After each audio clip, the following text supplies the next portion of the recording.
In today's video, let's look at 7 reasons why you may have ghosted somebody. Now,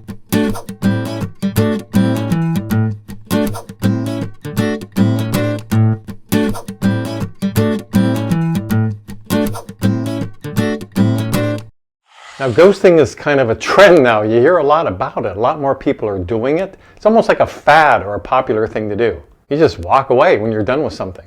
But like most things in life, there can be repercussions for our actions.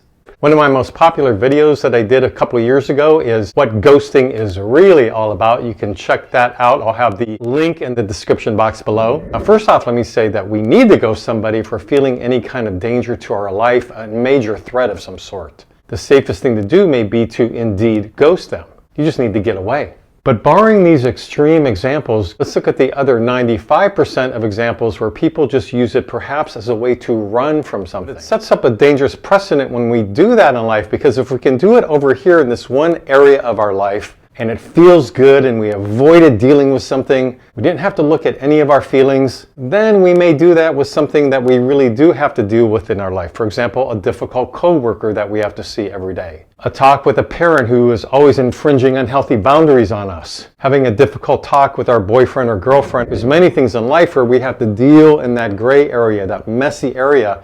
We have to learn how to navigate that. If we get in the habit of just cutting things off, running away from something when we're the least bit uncomfortable, that's not going to serve us well in the long term.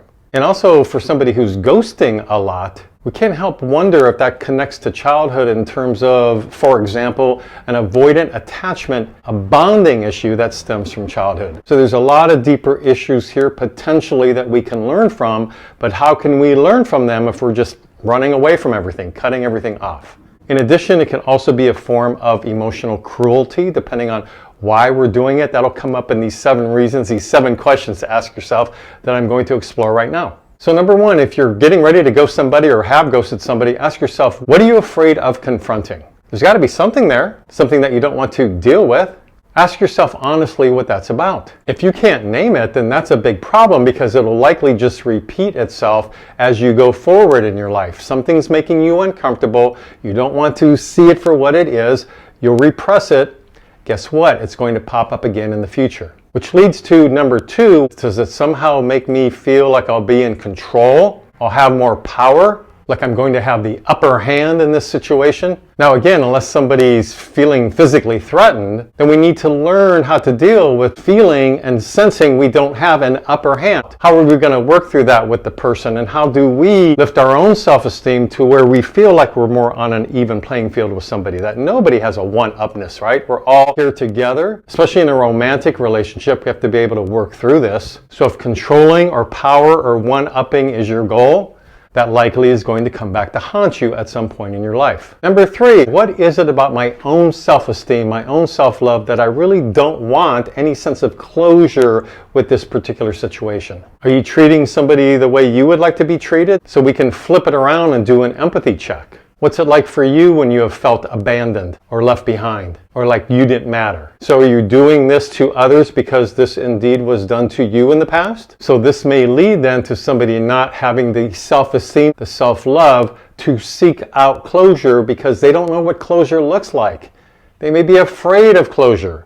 Closure makes things too real. You know, I never had closure with my mom when she left the family. I've just never seen her for 10 years now. Well, if you haven't had closure about your mother, you're likely not going to want to have closure or know how to even practice closure with other people in your life. Question number 4 to ask yourself, does the ghosting feel like you're giving somebody the silent treatment, and maybe that even feels kind of good? It could be a passive-aggressive way of dealing with some hostility, some angry feelings, some insecurity or something. Maybe you were raised in a household where you got the silent treatment from one of your parents. So if you're honest with yourself and you sense like, yeah, I'm going to give them the silent treatment because I didn't like what they did last Tuesday night, so I'm just going to ghost them, then that's something to explore within yourself, perhaps with a therapist, about how you're using the silent treatment through ghosting as a way to get back at somebody. It's very passive-aggressive. It's not dealing with the real issue at hand, and it's all about repressing feelings, and that's never going to help us in life in the long run. Question number 5, did you ghost the other person because you want to make them feel bad about themselves and have them wonder, I wonder why I was rejected? If you're aware that you're ghosting for those reasons, not only may that not be working because the other person may not really care, they may or may not feel rejected. So it's really not about the other person because we have no idea how anybody's going to take this, right? It's more about yourself, opportunities to learn about what you're all about, and then therefore why were you hoping that they would feel rejected? So again, because we have no idea what other people are going through, where they're at in their life, maybe they've done a lot of emotional work in this area and it won't bother them at all. But either which way, the question is more about you, the ghoster, and what's happening inside of you. Number 6, how does ghosting get you off the hook for something? What is the hook? What are you trying to avoid there? So is the hook, I'm avoiding taking responsibility? Or the hook could be, I want the immediate gratification. It just feels good to just get on with my life and move on. There can be a rush with that. You're just plowing through life, almost like a runner's high, right? So if you're looking for the runner's high by ghosting, not only are you probably leaving a lot of emotional turmoil in your past,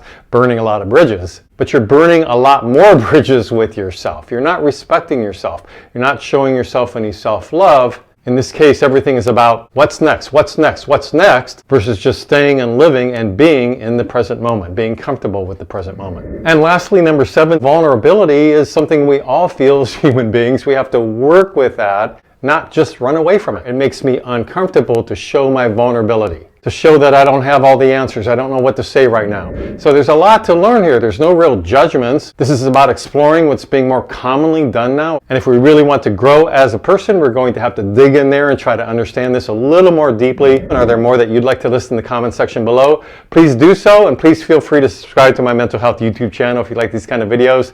And until next week, this is Brad Shore signing off from Ask a Shrink.